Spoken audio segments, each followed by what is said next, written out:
These officials are setting the agenda for the worldwide fight against anti-Semitism, and they're largely doing so by focusing on the importance of the IHRA definition of anti-Semitism as a key tool. So let's get started. We'd like to welcome Ahmed Shahid, the United Nations Special Rapporteur on Freedom of Religion or Belief, Katharina van Schnurbein, the European Commission's first ever coordinator on combating anti-Semitism and fostering Jewish life, and Ambassador Michaela Kuschler, who serves as Germany's special representative for relations with Jewish organizations, issues relating to anti-Semitism, international Sinti and Roma affairs, and Holocaust remembrance. She's also the current chairwoman of Germany's 2020 rotating presidency of the International Holocaust Remembrance Alliance.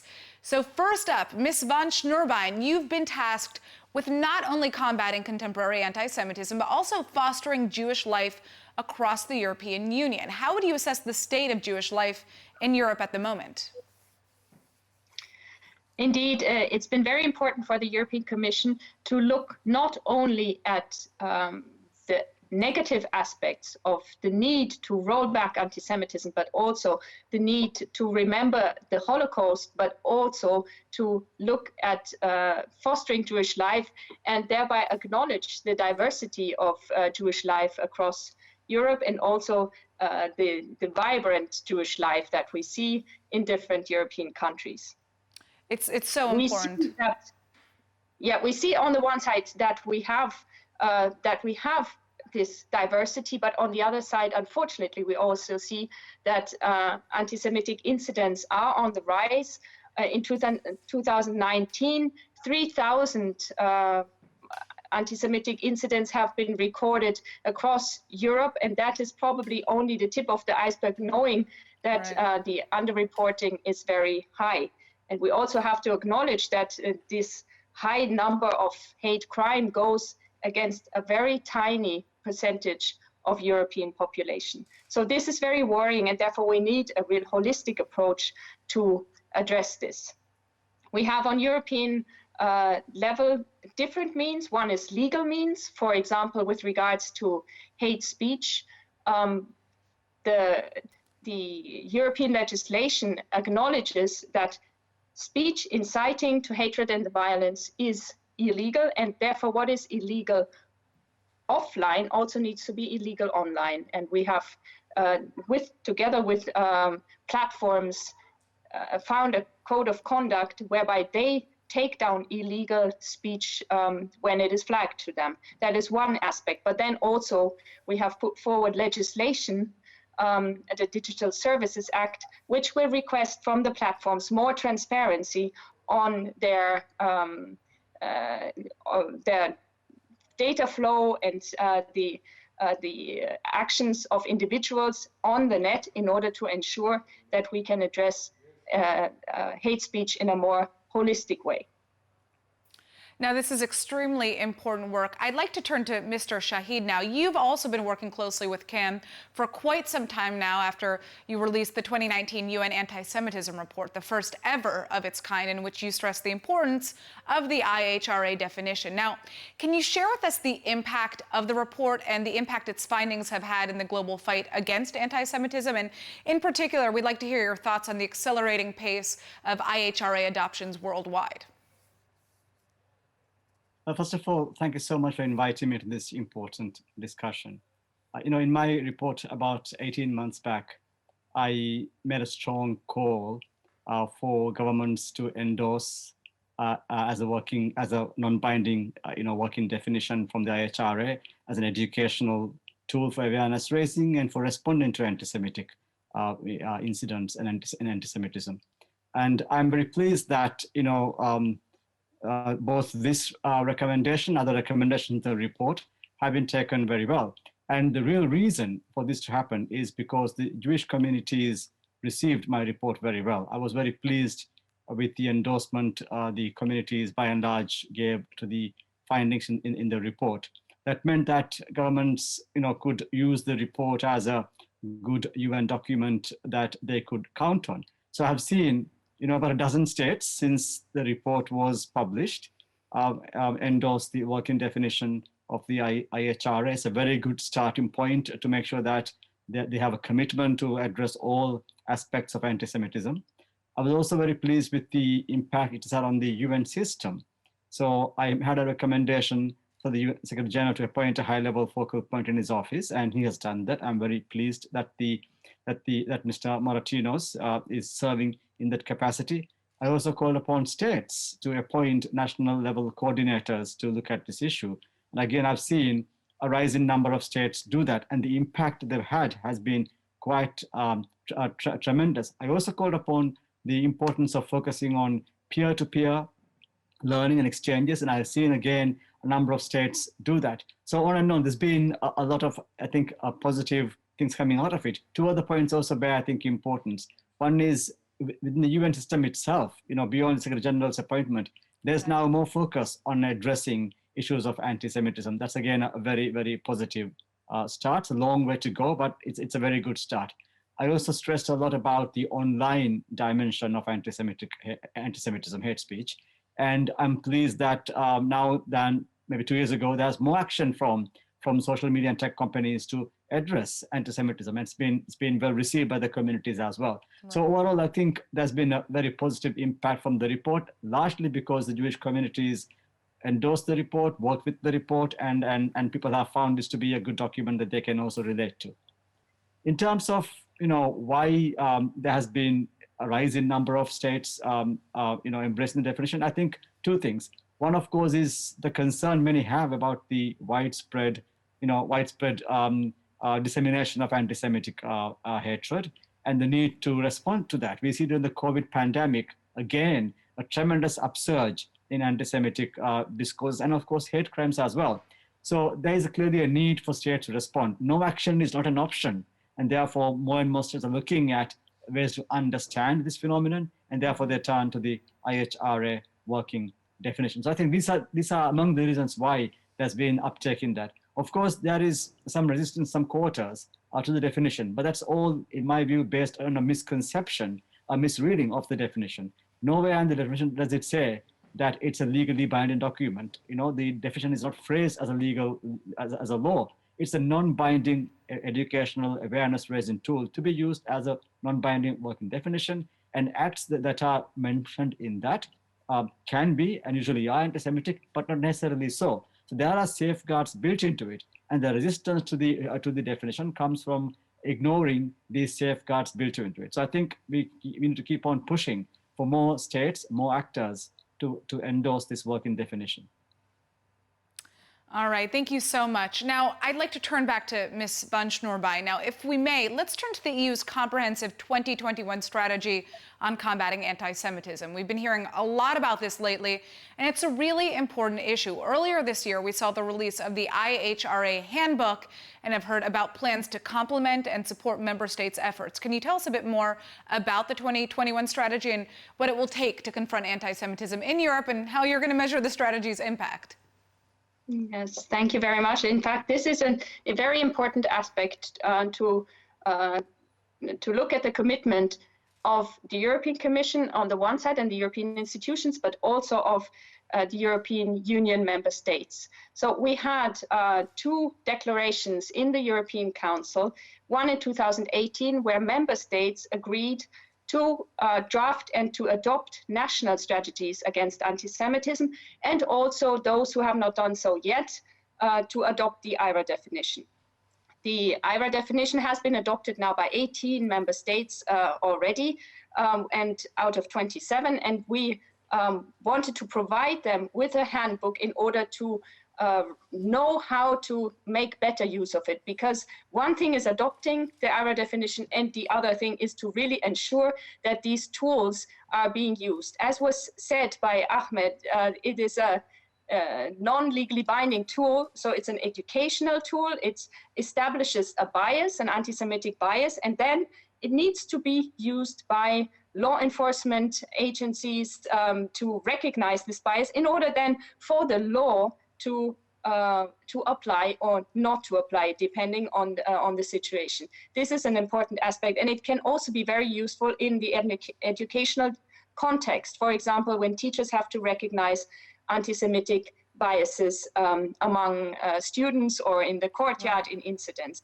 So that's an important, very concrete aspect where we have helped member states also to be able to use this definition better, and also to make it more widely known in civil society. We have seen football clubs adopting this definition. We see in universities, cities, all different entities, because for us at the European level, it's very clear we can have decisions taken at European level, but unless it really trickles down and it changes the societal approach, nothing will change. So this is very important to see that progress.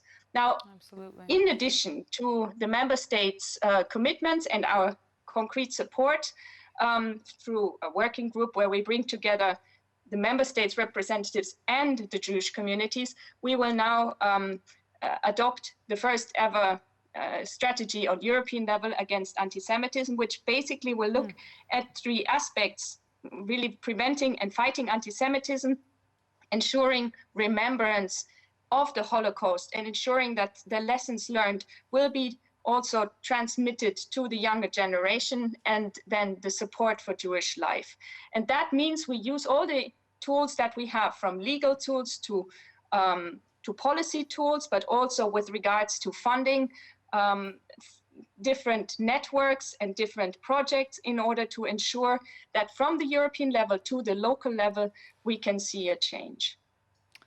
All right, well, thank you for that answer. I'm going to turn back to Mr. Shahid now. Can you share with us the goals of your office for 2021, how you're going to continue to build upon these past achievements?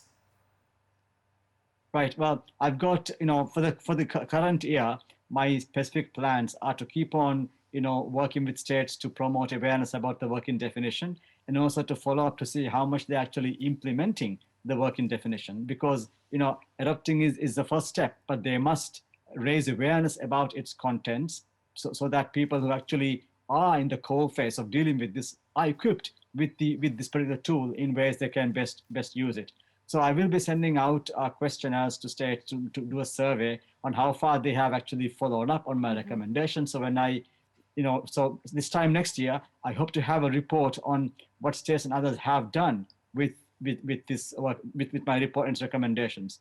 Beyond that, I hope to work with UNESCO and other UN entities and other stakeholders to see how far we can raise awareness about the issue, and then support, again, ways of combating anti-Semitism. It's so very vital to engage with Jewish communities world over. It's also vital to build wide coalitions, not just amongst Jewish communities, but across the board as well. So mobilizing grassroots support, mobilizing cross-cultural and cross-religious and IMT-based communities, cross-national groups, and really building a global, movement to push for. That's why I like working with the Combat Anti-Semitism movement, because I think there's so much common to the way you operate and my mindset on how we should be actually taking forward this quest to eradicate anti-Semitism. Thank you, Mr. Shahid. Now, let's turn to Ambassador Michaela Kushler, who will reflect on the past year and the major milestones and achievements of the German IHRA presidency, with a particular focus on an increasingly prevalent form of anti-Semitism, that is Holocaust denial and distortion. I would like to express my sincerest thanks to the organizers of this annual summit. The IHRA has welcomed the engagement with the Combat Anti-Semitism movement over this past year and the fruitful discussions that have resulted. It is therefore for me an honor to speak to you today. Our work to advance Holocaust education, remembrance and research, to counter anti-Semitism and anti-Roma racism, to work against Holocaust denial and distortion, all of this is at a critical juncture. Over this past year, we have witnessed important developments in how anti-Semitism manifests itself and in the fight against it. We saw how Holocaust distortion became a common feature at protests against coronavirus measures, how people would compare their experience under lockdown to that of Sophie Scholl or Anne Frank, or pin yellow stars with the word unvaccinated written on them to their shirts. We saw how anti-democratic forces were emboldened, with supporters parading proudly in Camp Auschwitz sweatshirts, shoulder to shoulder with others, claiming that 6 million were not enough. But we've also seen acts of kindness and solidarity in the face of scapegoating, people lending a helping hand to support their neighbors, governments and organizations making sure Holocaust survivors are not forgotten in the pandemic. We've seen remembrance efforts transformed for the digital age, bringing people together from all over the world to commemorate those who suffered in new and innovative ways. We've seen social media companies begin to address Holocaust denial on their platforms. And above all, this past year, we've seen people wake up. We've seen more people becoming more aware of how combating anti-Semitism and Holocaust distortion is fundamental to safeguarding our democracies. 2020 taught us many important lessons, but among the most important is that the forces we are working to counter do not stop at national borders. To address anti-Semitism and Holocaust distortion, international cooperation is essential, and no one individual or government or organization can do it alone. We must work to build a broad and strong coalition against these forces. The Combat Anti-Semitism movement knows this all too well. And there have been other promising efforts too. The IRA, together with the European Commission, the United Nations and UNESCO, launched a global campaign last month, #ProtectTheFacts, to raise awareness of Holocaust distortion and the dangers it poses. This campaign works hand in hand with the IRA's Global Task Force Against Holocaust Distortion and its recently published recommendations on how to recognize and counter it. Distortion remains one of the most worrying gateways to anti-Semitism. The IRA, together with its growing number of partners, is working hard to make sure this issue receives the attention it deserves. What we do over the next months will have a great impact, not only on the fight against anti-Semitism and Holocaust distortion, but on the world that emerges from these challenging times. I am therefore confident that the following Greek presidency of the IRA will build on the achievements of last year. One last word. We are now more connected than ever before and are in a unique position to work against this persistent scourge. 2020 taught us that we can work together no matter where in the world we are, and that should give us cause for cautious optimism in 2021. Thank you so much for joining us, Ambassador. Now, Mr. Shahid, this summit celebrates CAM's second anniversary. What do you wish for CAM for its birthday, and how do you envision future collaboration with the organization? I think CAM has done immense work in its very short lifespan so far. It's been very impressive. And so I have no doubt that it will keep on, notching up its successes as time goes by. And I hope to be working very closely with CAM. I've done that so far, in the 18 months I have been, operating in this space.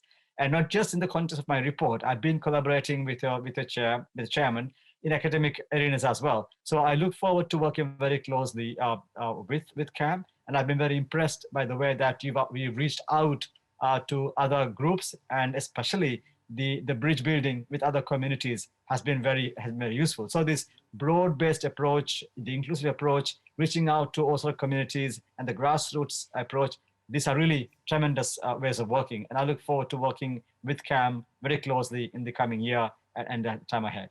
Thank you. I have the same question for you, Mrs. van Schnurbein. Yes, I also agree that the collaborative and inclusive approach of CAM has been very much welcomed, and we have worked in different occasions together including also regarding your high-level event in Albania, which has been so important also in a Muslim context. And this bridge is very important and very much welcome. And we also acknowledge your work with regards to different groups like the mayors that are upcoming, and to really look at different societal actors and include them into the fight of anti-Semitism. And this is exactly what we are also trying to do, to ensure that across society we reach different actors and different groups in order to create a real change. So we look forward to working with you and hope to have a multiplying effect together. Thank you all. Your work is truly impactful, and international cooperation is clearly important in tackling these issues.